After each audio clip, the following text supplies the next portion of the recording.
নুসাল্লি আলা রসুলিহিল করিম আম্মা বাদ। রজব মাস শুরু হয়েছে। এই মাসে বেদাতপন্থীরা যে বেদাতের বিজনেস করে থাকে সেটা হচ্ছে রজব মাসের ২৭ তারিখে শবে মেয়ারাজ বা লাইলাতুল মেয়ারাজ উদযাপনের বেদাত। অতএব এই মাসে এই বেদাতের বাজারটা তারা গরম করবে, সেজন্য আমি ফেসবুকে দিনী ভাইদেরকে সতর্ক করেছি যে শবে মেয়ারাজ উদযাপন করা বেদাত। এই বিষয় নিয়ে বিভিন্ন ভাই না বুঝার কারণে বিভিন্ন প্রশ্ন উত্থাপন করেছেন। যেমন এক ভাই লিখেছেন, শবে মেয়ারাজ বেদাত কেন?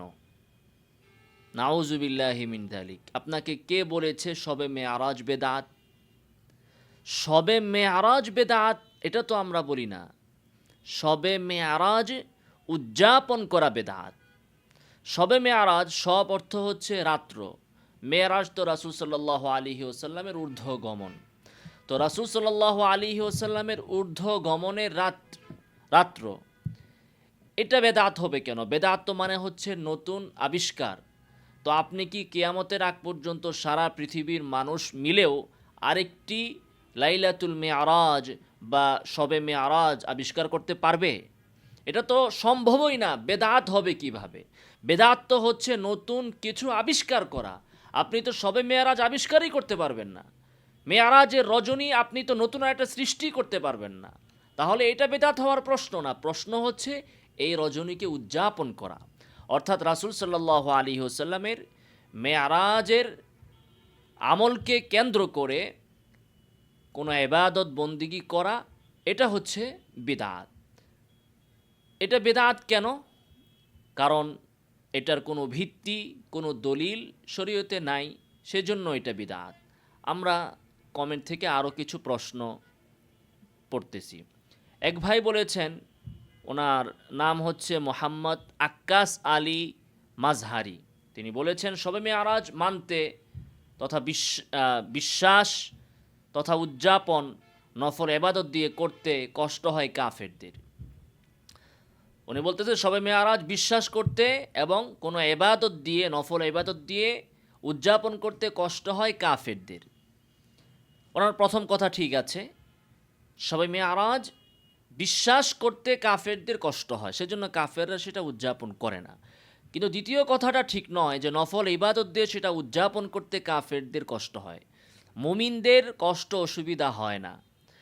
যদি শবে মেয়ারাজ এবাদত, নফল এবাদতের মাধ্যমে উদযাপন করা কাফেরদের কষ্ট হয়, বা যারা উদযাপন করে না তাদেরকে আপনি কাফের বলতে চান এবং বলতে চান যে মুমিনদের কষ্ট হয় না, তার মানে যারা মুমিন তারা শবে মেয়ারাজের দিন কোনো এবাদতের মাধ্যমে সেটা উদযাপন করবে, তাহলে সমস্ত সাহাবাদেরকে আপনি কাফের বলে ফেলছেন। নাউজুবিল্লাহি মিন যালিক।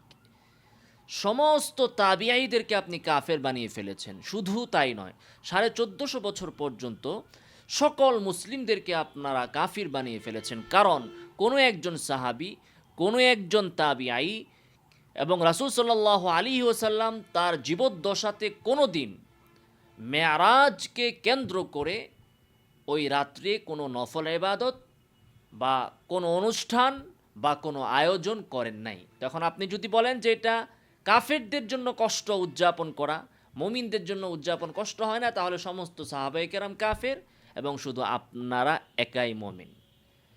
তাহলে আপনার এই কুফুর এবং ঈমানের ফতোয়া এটা খুবই বিপজ্জনক। তো আমরা অনুসরণ করব সাহাবায়ে কেরামের। দেখুন শবে মেয়ারাজ কবে, কোন মাসে রাসূলের মেয়ারাজ হয়েছে সাল্লাল্লাহু আলাইহি ওয়াসাল্লাম? রজবে, না রবিউল আউয়ালে, না শাওয়ালে, না কোন মাসে? এইটাই তো নির্ধারিত না। এইটা নিয়েই তো বিস্তর ইখতিলাফ। সামান্য কমন সেন্স থাকলে তো আপনি বুঝতে পারতেন যে রমাদান মাসে রোজা রাখতে হয়, তো রমাদান বা সিয়াম কোন মাসে পালন করতে হয় এটা নিয়ে কোনো ইখতিলাফ আছে? নাই। কারণ কি? সমস্ত সাহাবায়ে কেরাম রমাদান মাসে করেছেন, এজন্য ইখতিলাফ নাই। ঈদ উল ফিতর শাওয়াল মাসের 1 তারিখে, কোনো ইখতিলাফ আছে? ইখতিলাফ নাই। কেন? যেহেতু এটা উদযাপন করা হয়েছে। ঈদ উল আজহা জিলহজ মাসে, 10 তারিখে এবং এর পরে আরও 3 দিন। এটা নিয়ে কোনো ইখতিলাফ আছে? ইখতিলাফ নাই। কেন? যেহেতু এটা উদযাপন করা হয়েছে। তো উদযাপন করলে তো এটা সবাই জানবে যে জিনিসটা কোন দিন হয়েছে। রাসূল সাল্লাল্লাহু আলাইহি ওয়াসাল্লামের মেয়ারাজ তিনি নিজেও কোনো দিন উদযাপন করেননি। একবার মেয়ারাজের পরে প্রতি বছর বছর কোনো এক বছরেও তিনি এটা উদযাপন করেন নাই, এ উপলক্ষে কোনো ইবাদত করেন নাই, এক রাকাত নামাজও পড়েন নাই, একবার তাসবিহও পড়েন নাই মেয়ারাজ উপলক্ষে।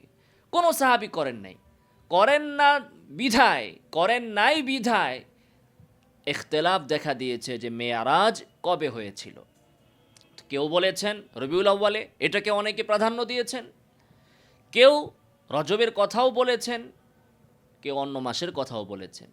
তো এরকম একটা ভিত্তিহীন যে এবাদতের যেটাকে কেন্দ্র করে আপনারা উদযাপন করেছেন, এবাদত করছেন, ওটার তারিখই তো ঠিক নাই। 27 তারিখে যে রাসূলের মেয়ারাজ হয়েছে রজব মাসের, এটা তো কোনো ভিত্তি নাই, কোনো দলিল নাই, একটা অনুমান নির্ভর কথা। তো শরীয়ত তো অনুমানের উপর ভিত্তি করে চলতে পারে না। যে জিনিসের দিন তারিখই ঠিক নাই সেটা আপনি কিভাবে উদযাপন করছেন? আরেক ভাই প্রশ্ন করেছেন, ভাই শবে মেয়ারাজে ছুটি কাটানো কি বেদাত হবে? শবে মেয়ারাজে যদি অফিস ছুটি দেয়, তো আপনি অফিস বন্ধ করে রাখলে কি দরজা ভেঙে সেদিন অফিসে ঢুকবেন? সেদিন যদি সমস্ত কার্যক্রম বন্ধ থাকে, আপনি অফিসে যেয়ে কি মোয়া খাবেন? আপনি তো শবে মেয়ারাজের ছুটি কাটাবেন না। এই নিয়ত করলে তো অবশ্যই আপনার জন্য বেদাত হবে। আপনার অফিস থেকে ছুটি দেওয়া হয়েছে, আপনি ছুটি কাটাবেন। এটা শবে মেয়ারাজ কেন? যদি পূজার ছুটি দেয়, আপনার অফিস বলল যে পূজা উপলক্ষে আমাদের অফিস বন্ধ থাকবে, তো আপনি কি অফিসের গেট ভেঙে অফিসের ভিতরে ঢুকবেন? অথবা খ্রিস্টানদের বড় দিন উপলক্ষে অফিস বন্ধ দিল, আপনি কি দরজা জানালা ভেঙে অফিসে ঢুকবেন? বা জোর করে আপনি কাজ করতে যাবেন? আপনার বস বা আপনার দায়িত্বশীল বা আপনার ঊর্ধ্বতন কর্তৃপক্ষ আপনাকে যখন কাজ দিবে, যে কাজ দিবে আপনি সেটা করতে হবে। এখন যেদিন আপনাকে সে কাজ থেকে অব্যাহতি দিয়েছে, সেদিন জোর করে আপনি কাজ করতে যাবেন কেন? তবে হ্যাঁ, আপনি শবে মেয়ারাজ উদযাপন করবেন না, তাহলে কোনো বেদাত হবে না। আরেক ভাই লিখেছেন, বেদাত এটাও বড় ইবাদত, নাউজুবিল্লাহি মিন যালিক। বেদাতও বলে ইবাদত, ইমান থাকবে বলেন? রাসূল সাল্লাল্লাহু আলাইহি ওয়াসাল্লাম বলেছেন, মান আহদাসা ফি আমরিনা হাযা মা লাইসা মিনহু ফাহুয়া রাদ্দুন। শরীয়তের ভিতরে নতুন কিছু আবিষ্কার করলে সেটা প্রত্যাখ্যাত হবে। কুল্লু বিদআতিন দালালা, প্রত্যেকটা বেদাত গুমরাহি। আর ইনি বলতেছেন বেদাত বড় ইবাদত। রাসূল বলতেছেন প্রত্যেক বেদাত গুমরাহি, উনি বলতেছেন বেদাত বড় ইবাদত। গুমরাহিকে যে ইবাদত বলে তার ঈমান কি ঠিক থাকে? আচ্ছা, তাদের নাম আর পড়লাম না। আরেক ভাই, ওনার নাম হচ্ছে মোহাম্মদ রূপচান। উনি কমেন্ট করেছেন, শবে বরাত, শবে মেয়ারাজ, শবে কদর, ঈদ এ মিলাদুন্নবী, 2 হাত তুলে দোয়া, জশ্নে জুলুস, তাবাররক, সিন্নি, এই সমস্ত বেদাত সারা জীবন করতে চাই। আপনি যদি করতে চান তাহলে আমরা আপনাকে জোর জবরদস্তি করে তো বাধা দিব না, তবে আপনার হেদায়েতের জন্য দোয়া করব। হিন্দু যদি বলে 12 মাস আমরা পূজা করব, আমরা আমাদের দেবতাকে পূজা করব, এগুলো যদি তারা করতে থাকে 12 মাস, তো করেন, আপনিও করেন। কার ক্ষতি হবে? ক্ষতি তো আপনার হবে, আমার তো কিছু হবে না। কেউ যদি শখ করে বিষ খায়, তো খাইতে দেন, খাক সে। আচ্ছা, এরপরে আরেক ভাই কমেন্ট করেছেন, মোহাম্মদ হাসান। উনি কমেন্ট করেছেন যে উদযাপনের কি আছে, মানে শবে মেয়ারাজ উদযাপনের কি আছে? আলোচনা অনুষ্ঠান করে মানুষকে মেয়ারাজের ঘটনা জানানো এবং রাসূল সাল্লাল্লাহু আলাইহি সাল্লামের জীবনাদর্শ আলোচনা, এটা নাজায়েজের কি আছে? না, এটা নাজায়েজ নয়। রাসূল সাল্লাল্লাহু আলাইহি সাল্লামের জীবনাদর্শ আলোচনা করবেন, মেয়ারাজের ঘটনা জানাবেন, এতে কোনো সমস্যা নাই। কিন্তু ওই দিনকে অনুমানের ভিত্তিতে, তাও 27 তারিখ মেয়ারাজ হওয়াটা নিশ্চিত না, কিন্তু ওই দিনকে মেয়ারাজ হয়েছে ধরে নিয়ে ওই দিনে আপনি যে রাসূল সাল্লাল্লাহু আলাইহি ওয়াসাল্লামের জীবন আদর্শ আলোচনার জন্য বাছাই করেছেন, ওই দিনকে আপনি আলাদা তাৎপর্য দিচ্ছেন, উদযাপন করছেন, এটার জন্য বেদাত। আপনি রাসূলের আদর্শ মেয়ারাজের ঘটনা সারা বছর আলোচনা করেন, কোনো সমস্যা নেই। এক ভাই, ওনার নাম হচ্ছে ফকরুল ইসলাম, উনি লিখেছেন, হজরত শবে মেয়ারাজ বেদাত, কোরআন হাদিস মোতাবেক আমাদেরকে বুঝিয়ে দিন। নতুন নতুন সারা জীবন, নতুবা সারা জীবন আমরা সেই ব্যথার টুপি পরে যাবে ইনশাল্লাহ। কি বলছে বুঝি নাই, কোরআন হাদিসের আলোকে আমাদেরকে বুঝিয়ে দিন। ঠিক আছে, আপনি বুঝিয়ে নিন এটা বেদাত কেন, যেহেতু এটা রাসূল সাল্লাল্লাহু আলাইহি ওয়াসাল্লাম জীবনের কোনো দিন উদযাপন করেননি। তার একবার মেয়ারাজ হয়েছে, ওই মেয়ারাজের পরে তিনি কোনো দিন আর ওই দিন তারিখ ধরে কোনো কিছু আয়োজন উদযাপন এবাদত করেন নাই। খোলাফায়ে রাশিদিন করেন নাই, কোনো সাহাবা করেন নাই, তাবিঈ করে নাই। এখন আপনারা করতেছেন, এখন আপনারা যে করতেছেন আপনারা কোথায় পেয়েছেন? এই শরীয়ত আপনাদেরকে কে দিয়েছে? আল্লাহ তাআলা তো কোরআনে বলেছেন, তুম্মা জাআলনাকা আলা শারিআতিন মিনাল আমরি ফাত্তাবি'হা ওয়া লা তাত্তাবি' আহওয়া আল্লাযিনা লা ইয়ালামুন। আল্লাহ তাআলা বলতেছেন যে তোমাদেরকে আমি শরীয়ত দিয়েছি, এই শরীয়তের তোমরা ইত্তেবা করো, শরীয়তের ইত্তেবা করবে, আনুগত্য করবে, অনুসরণ করবে। ওয়ালা তাত্তাবি' আহওয়া আল্লাযিনা লা ইয়ালামুন, যারা জানে না, অজ্ঞ, ওই সকল লোকদের প্রবৃত্তির অনুসরণ করবে না। তো আপনি সবে মেরাজ যে করতেছেন এটা কার অনুসরণ? রাসূল কি এটা উদযাপন করেছেন? রাসূল সাল্লাল্লাহু আলাইহি সাল্লাম কি রজব মাসের ২৭ তারিখে কোনো কিছু করেছেন, কোনো ইবাদত করেছেন, কোনো সাহাবী করেছেন? তাহলে আপনি কার ইত্তেবা করলেন? এমন মানুষদের ইত্তেবা করতেছেন, বর্তমানের কিছু ভণ্ড, কিছু অজ্ঞ, কিছু মূর্খ পীরদের আনুগত্য করতেছেন, যারা আসলে জানে না।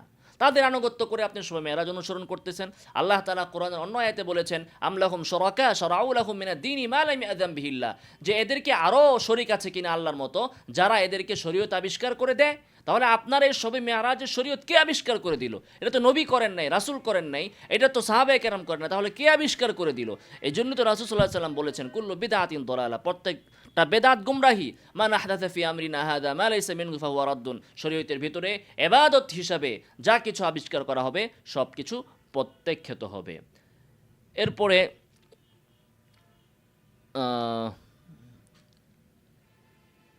আরেক ভাই তিনি প্রশ্ন করেছেন, শবে মেয়ারাজ যে মানে না, ওনার নাম হচ্ছে এমডি রাশেদ। উনি লিখেছেন, শবে মেয়ারাজ যে মানে না সে নিঃসন্দেহে দুশমনে রাসূল। অবশ্যই 100% সহি কথা। শবে মেয়ারাজ বা লাইলাতুল মেয়ারাজ যে অস্বীকার করবে, নিঃসন্দেহে সে আল্লাহ রাসূলের দুশমন, সে বেঈমান, সে কাফের। কিন্তু শবে মেয়ারাজ যে উদযাপন করে না সে খাঁটি মুমিন, আর যে উদযাপন করে সে বেদাত করে। আমরা তো শবে মেয়ারাজকে অস্বীকার করি না, এ হচ্ছে এদের মানে কপটতা অথবা মূর্খতা। আমরা শবে মেয়ারাজের উদযাপনকে অস্বীকার করছি, যেহেতু রাসূল করে নাই, সাহাবায়ে কেরাম করে নাই। এই জন্য শবে মেয়ারাজের উদযাপনকে আমরা বেদাত বলছি, শবে মেয়ারাজকে আমরা তো অস্বীকার করছি না। রাসূল সাল্লাল্লাহু আলাইহি সাল্লামের ইসরা হয়েছে, মেয়ারাজ হয়েছে, অবশ্যই হয়েছে, 100 বার হয়েছে, আমরা 100 বার বিশ্বাস করি, যেমনিভাবে আবু বকর বিশ্বাস করেছেন।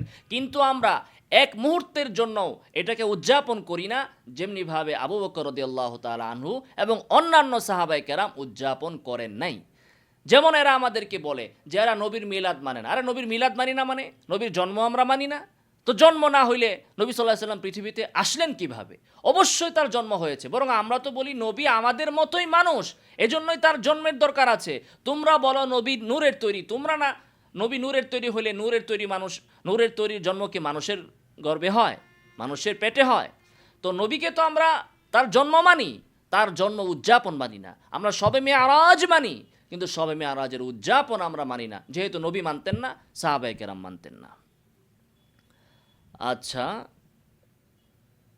এক ভাই লিখেছেন, এভাবে ইসলামকে খাটো করাও বেদাত। না, এটা ইসলামকে খাটো করা হচ্ছে না, বরং ইসলামের সঠিক আকীদা প্রচার করা হচ্ছে। খাটো তো করছে তারা যারা ইসলামের ভিতরে বেজাল ঢুকাইছে।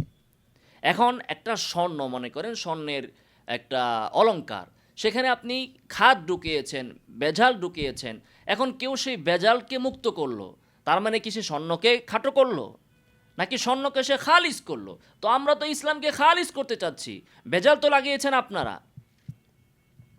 জায়েদ আহমদ এমপি, ওনার আইডির নাম, উনি লিখেছেন, মন্দিরে গিয়ে গরুর মুত খাওয়া জায়েজ। কে বলছে জায়েজ? কে বলছে গরুর মুত খাওয়া জায়েজ, তা আবার মন্দিরে যায়? এগুলো তো আপনাদের মানে বানোয়াট কথাবার্তা। মন্দির পাহারা দেওয়া জায়েজ, মন্দির পাহারা দেওয়া জায়েজ, এই কথা আংশিক ঠিক আছে, যে যদি এটা একটা রাষ্ট্রের অংশ হয় তাহলে রাষ্ট্রের কর্তৃপক্ষের দায়িত্ব হচ্ছে মন্দিরকে পাহারা দেওয়া। কারণ মন্দিরের ভিতরে যদি আক্রমণ হয়, গোলযোগ হয়, সেই গোলযোগ তো মুসলমানদেরকেও গ্রাস করবে। তাই না? আপনি বাংলাদেশের মন্দিরগুলো ভাঙবেন, পরে ভারত যে মুসলমানদের উপর আক্রমণ করবে, তো মন্দির পাহারা রাষ্ট্র দিবে, তাতে তো কোনো সমস্যা নাই। রাষ্ট্র যদি কোথাও প্রয়োজন মনে করে তার নাগরিকদের মাধ্যমে দেওয়াবে। তো একটা হচ্ছে মন্দিরের লোকদের বা তাদের জানমালের নিরাপত্তা দেওয়া, আরেকটা হচ্ছে মন্দিরের প্রতি সম্মান, ভক্তি, এগুলো। অবশ্যই যে মন্দিরকে সম্মান করে, ভক্তি করে, তাদের ধর্মকে সঠিক মনে করে মন্দির পাহারা দিবে, সে অবশ্যই কাফের। এখন মন্দির আমরা বা যারা পাহারা দিচ্ছে কি মনে করে দিচ্ছে? এখন মন্দির পাহারা দেওয়া হবে না, আর পূজার দিন ওই কোনো এক আওয়ামী লীগ এসে বা দুষ্কৃতিকারী এসে মন্দিরের ভেতরে গোলযোগ সৃষ্টি করে দুশ্চাপায়া দিবে মুসলমানদের উপরে, এই সাহস বা এই ফেতনা যেন কেউ সৃষ্টি করতে না পারে, সেই জন্য যদি কেউ মন্দিরের উপর নজর রাখে, সেখানে যেন বিশৃঙ্খলা সৃষ্টি না হতে পারে সেদিকে খেয়াল রাখে, নিঃসন্দেহে এটা কোনো অন্যায় কাজ না। হ্যাঁ, কেউ যদি মন্দিরের প্রতি শ্রদ্ধা ভক্তি নিয়ে পাহারা দেয় অথবা তাদের ধর্মকে সঠিক মেনে পাহারা দেয়, অবশ্যই সেটা কুফুর হবে। তারপর উনি লিখেছেন, মন্দিরে গীতা পাঠ করা, শুক্রিয়া জানানো জায়েজ তোমাদের জন্য। কে বলছে? নিঃসন্দেহে গীতা পাঠ, এ সমস্ত তাদের যে সমস্ত ইবাদত তারা মনে করে, তাদের যে ধর্মীয় অনুষ্ঠান আছে সেগুলোতে অংশগ্রহণ, নিঃসন্দেহে সেটা গুনাহের কাজ। যাই হোক, এগুলো হচ্ছে তাদের আজগুবি কথাবার্তা। কে কোন যুগে এগুলো করছে আর এগুলোকে তারা এখন আমাদের সাথে লাগিয়ে দিচ্ছে। যদি কেউ করে থাকে, নিঃসন্দেহে সর্বপ্রথমের বিরোধিতা আমরাই করেছি। ফেসবুকে এক ভাই লিখেছেন, এমডি সাজিদুল হক, ফেসবুকে ইসলাম প্রচার করা বেদাত।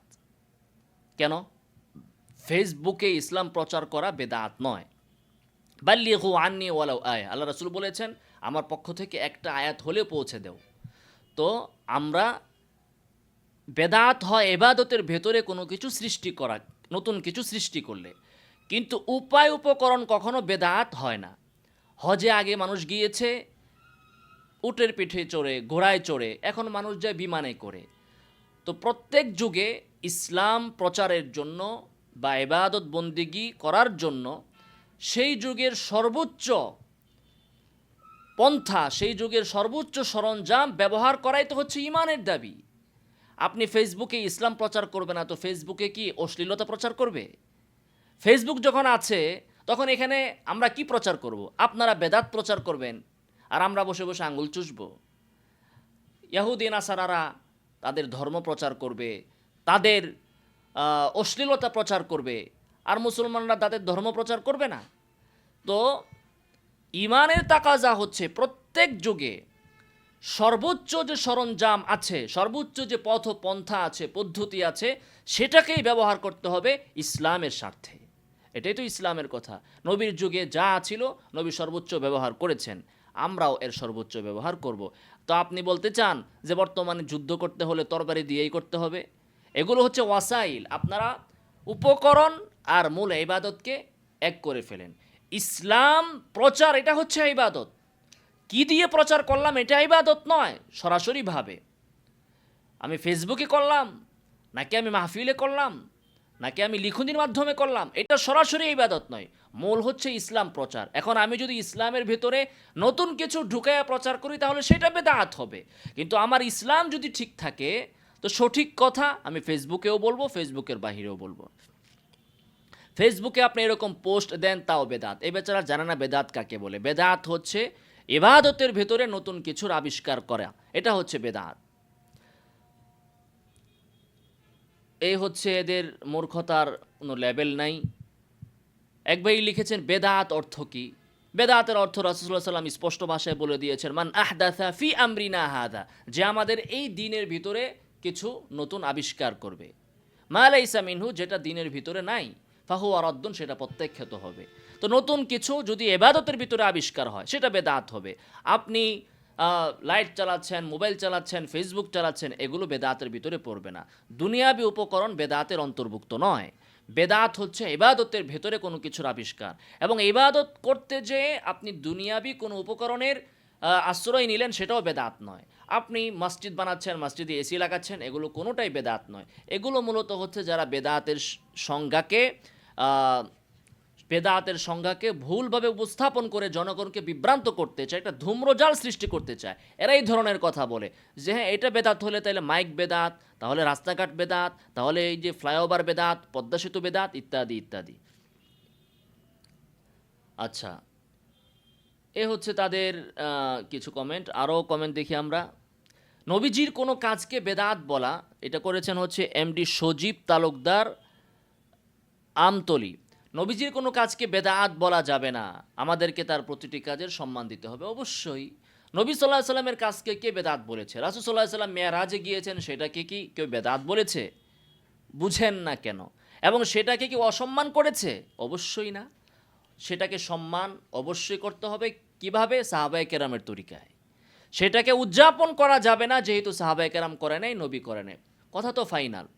এক ব্যক্তি লিখেছেন আব্দুল হাকিম, কোন হাদিসে পাইলেন? এই যে হাদিস পড়লাম, মান আহদাথা ফি আমরিনা হাযা মা লাইসা মিনহু ফাহুয়া রাদ্দুন, নতুন ইবাদত আবিষ্কার করা বেদাত।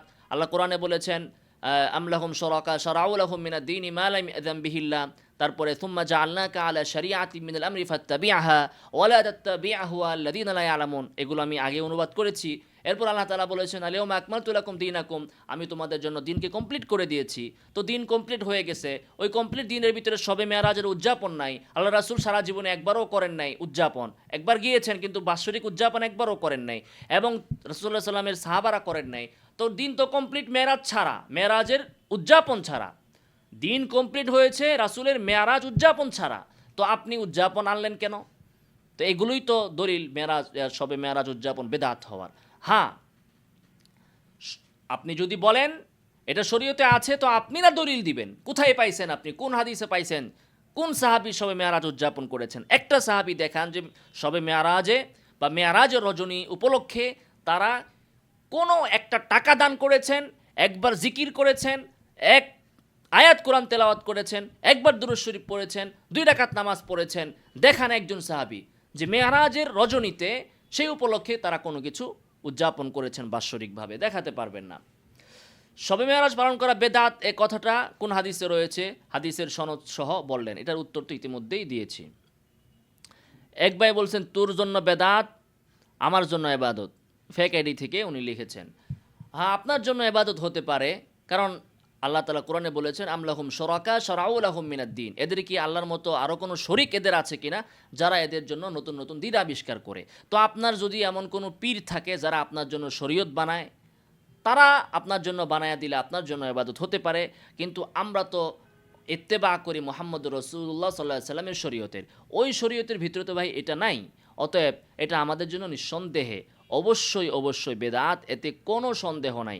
আপনার জন্য যদি আপনার পীর আপনার শরীয়ত হয়, অথবা আপনার নফসের প্রবৃত্তি যদি আপনার শরীয়ত হয়, তাহলে আপনার জন্য সেটা বেদাত নাও হতে পারে, তবে আল্লাহর খাতায় এটা অবশ্যই বেদাত।